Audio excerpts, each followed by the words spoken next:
Hello there. We have a question says figure shows two blocks of masses small m and capital M connected by a string passing over a pulley. The horizontal table over which the mass m slides is smooth. The pulley has a radius r and moment of inertia I about its axis and it can freely rotate about this axis.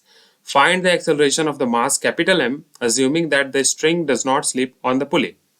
तो हमारे पास कुछ ऐसा system दिया हुआ है जिसमें दो masses जो हैं small M capital M string से एक दूसरे से कनेक्टेड हैं, पुली के ऊपर से गुजर रही हैं और बोला जा रहा है जो स्ट्रिंग है वो स्लाइड नहीं करता है पुली के ऊपर और ये जो सरफेस है ये स्मूथ सरफेस है।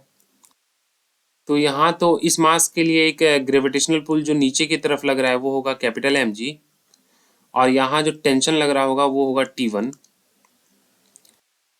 यहाँ जो टेंशन होगा वो T2 होगा।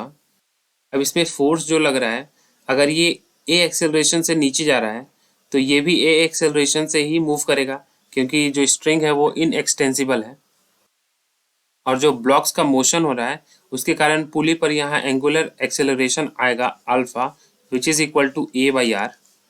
अब यहाँ पे हमें इक्वेशंस लिखनी है तो इस ब्लॉक के लिए हम क्या लिख सकते हैं M G minus T1 is equal to capital M A,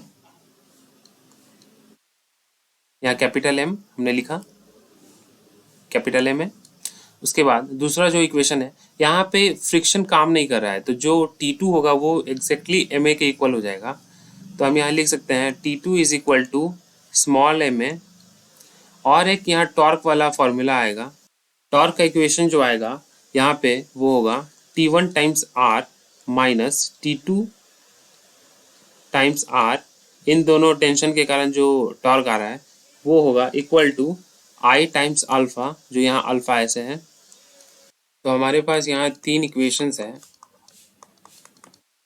और यहाँ से इक्वेशन 1 से T1 की वैल्यू और इक्वेशन 2 से T2 की वैल्यू हम इक्वेशन 3 में पुट करेंगे। तो T1 इज इक्वल टू यहाँ से क्या हो जाएगा वो हो जाएगा M G minus M A times R minus T2 की वैल्यू हो जाएगी M A R is equal to I alpha.